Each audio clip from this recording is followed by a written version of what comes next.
Aujourd'hui, on mourra pas de faim. Tu sais pourquoi? Parce qu'on a Philippe avec nous. Et Philippe, lui, quand il va à la pêche, qu'est-ce qu'il fait? T'as une idée? Regarde bien. Vas-y, ouvre Philippe. Vas-y, montre ton œuvre. Regarde. C'est juste pour la journée. Ça va aller. Ça y est, t'es en dépression, Amandine? Ouais. Là, tu vas pouvoir prendre 1 ou 2 kilos pour le Brésil. Le problème, c'est qu'en plus, tu sais pas tout ça. C'est que pour toi et moi. Il est fou. Hein. T'as une dépression. Allez, on va pêcher. Hein, ça te déprime. Hein. Et tu l'as faite ce matin ou quoi? Elle est encore chaude. Oh, il faut vite que je la goûte, quoi. Et il a même mis le ciseau. Oh, aïe, aïe, aïe. Bon, Amandine, t'as un bout? Non, merci, ça va pour l'instant. Pour l'instant, ça va. Non, vraiment pour l'instant. Non, t'as pas? Non. Ah, à mon avis, je pêche plus. Surtout, tu fais attention, hein. Tu fais attention qu'elle tombe pas, hein. Vraiment, hein. Tu déconnes pas, hein. Oui. Pizza. Salut les petits, bonne vidéo. Plein sud, Amandine? Dans l'eau chaude. Dans l'eau chaude, plein sud. Ça va faire la fin de la saison là, hein.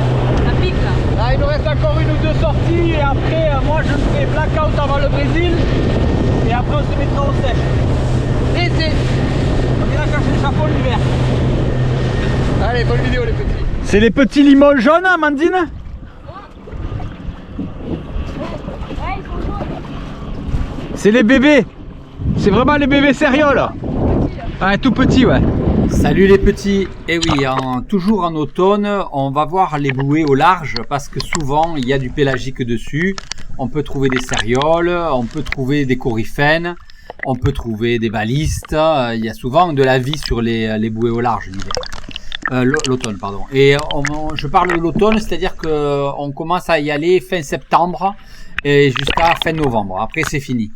Mais parce que toute la vie se regroupe là avant de migrer, avant de partir. Et là, regardez, magnifiquement de petites cérioles. Bon, ben Philippe a rejoint Amandine parce qu'ils sont tombés sur des thons.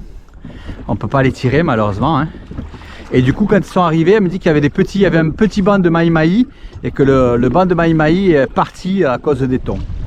Eh bien, les conditions ont encore beaucoup changé. Là, on sent que l'hiver arrive et ça devient très difficile. Amandine est allée voir si elle peut pas revoir les coryphènes, mais pour l'instant, elles sont pas là. Et vraiment, c'est très dur. Hein, franchement. Plein sud, mais on se tape un vent de nord, je te raconte même pas, Amandine. Mais c'est quoi cette bouée? T'as vu les cordes de ta bouée? Tu me fais honte. T'as arraché tous les anneaux pendant le championnat de France et t'as même pas changé de bouée. Hein?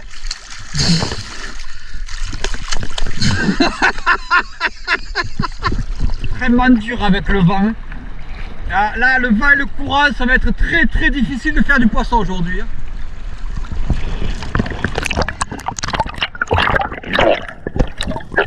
Mais l'automne, c'est aussi la période de reproduction des mulets.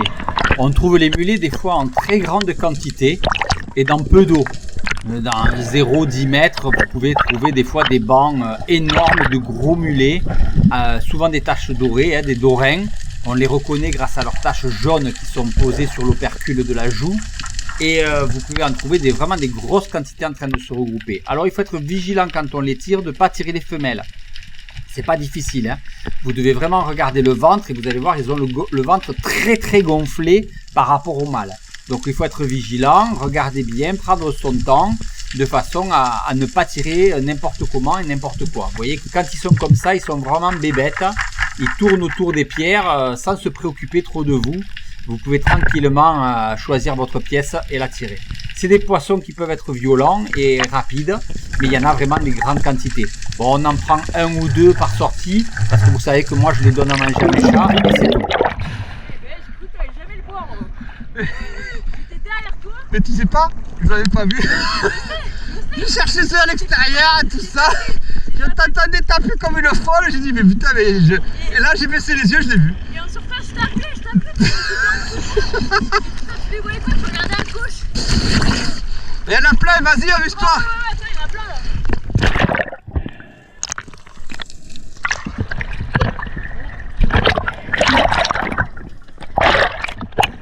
a des gros mulets devant. Vas-y. J'ai tiré sur le CM, mais vas-y continue, il y a le plein. Et tu te remets à l'endroit où j'étais là, tu vois là où il y avait là où il y a mon fusil, tu vas aller le trouver.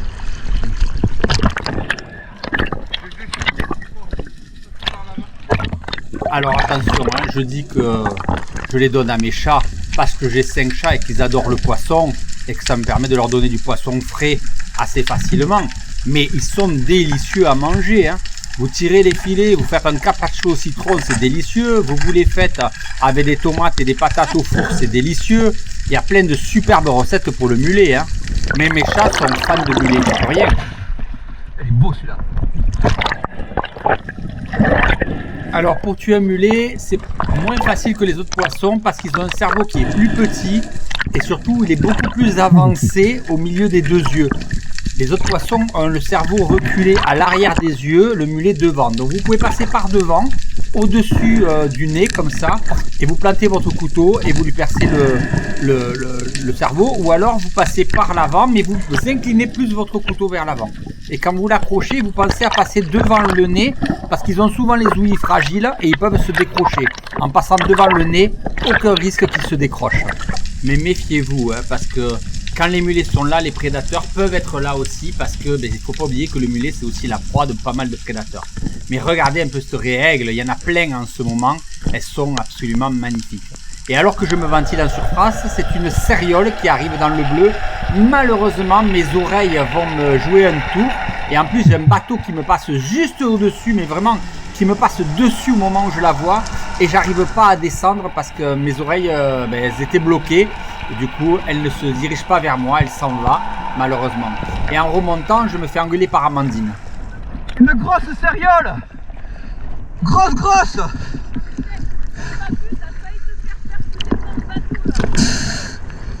Écoute, j'avais mon oreille qui passait pas, j'ai pas pu le couler dessus. On avait notre bouée avec nous, hein, et Amandine n'était pas loin.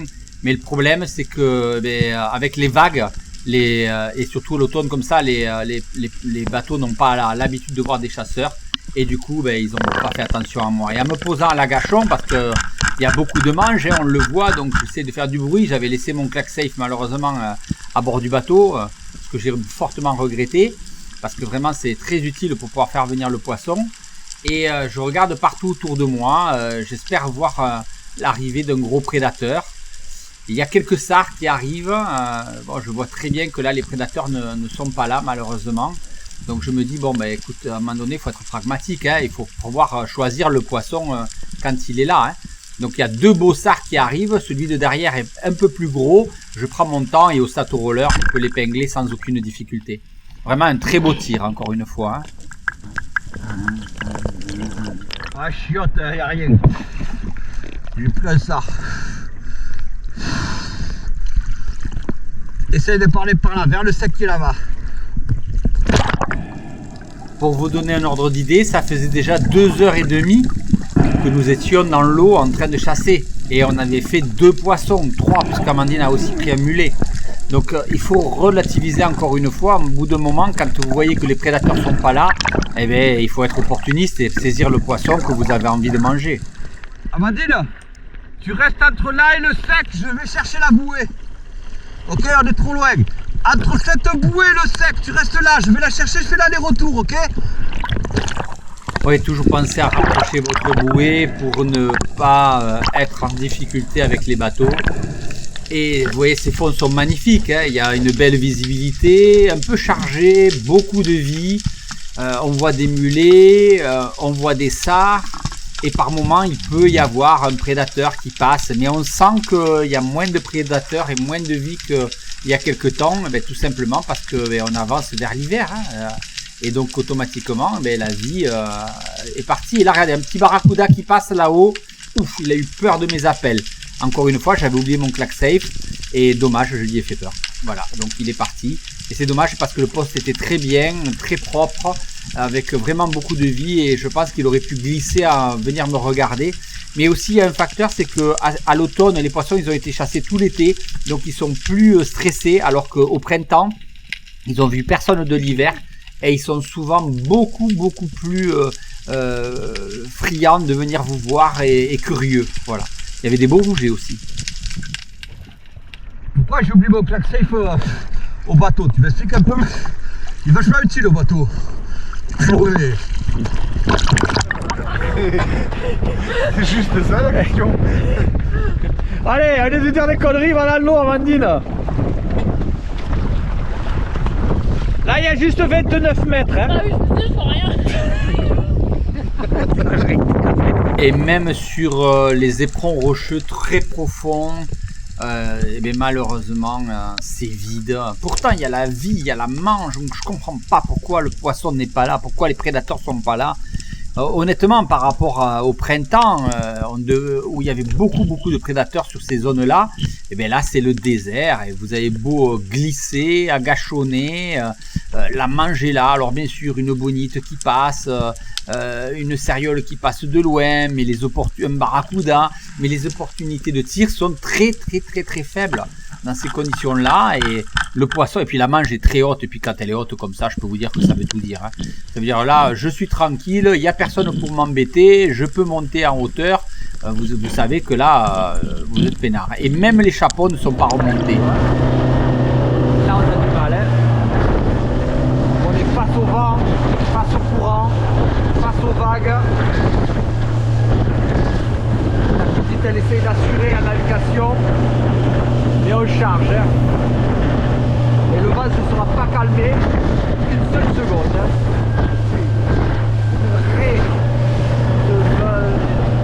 Regardez, on s'approche de presque 4 heures de pêche et on n'a que 3 poissons à 3. L'enfer total. Et là, dans l'écume, je pêche dans l'écume à la recherche de loups et je vois un poisson qui glisse entre des pierres. Je me dis, qu'est-ce que c'est? Oh oui, c'est une belle lasagne.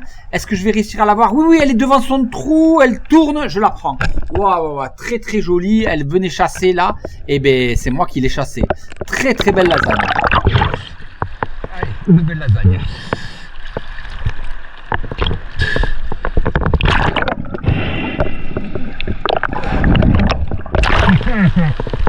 Allez voir, ça tabasse, bordel.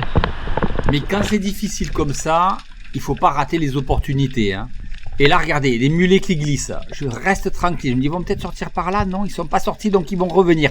Oui, ils sont là dans la pierre. Allez, tranquille, Steph, vas-y, fais-le rentrer. Attise sa curiosité et fais-le venir.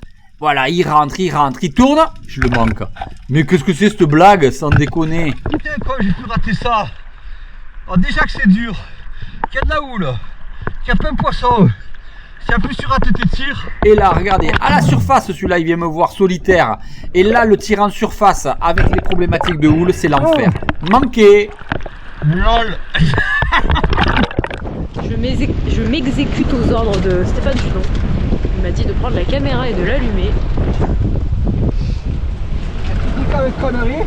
Ah rien, je dis pas de conneries moi, je dis que la vérité. Je dis que, vu le poisson qu'il y a ici, voilà, tout ça pour ça, heureusement, on a ça. Et là je peux te dire que c'est parti pour moi là. Là j'attaque, j'en ai rien à foutre des poissons. Vive la pizza. Alors on va commencer par quoi? Un peu de chorizo. Allez, c'est parti. Allez. Ah. Celle-là vous l'aurez pas.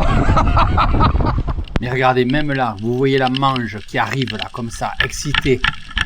Ok, je l'ai fait un peu peur avec mes appels, mais regardez, on sent qu'elle est excitée. Vous dites, purée, ça y est, ça va arriver, la sériole, peut-être la liche, peut-être le denti. Tu attends. Que nenni. Il y avait énormément de vie, mais j'ai rien vu. Et putain, Tu fais peur quand tu pars loin comme ça. c'est gavé de vie, hein. Gavé, mais il n'y a rien. Je pense que je t'ai piqué le tien. Ah mais c'est pas, je crois, je suis sûr. J'ai regardé mes sandos, les miens ils sont beaucoup plus abîmés que ça. On est à 5 heures de chasse. 5 heures. On a une lasagne, 2 mulets et un sard. 5 heures de pêche.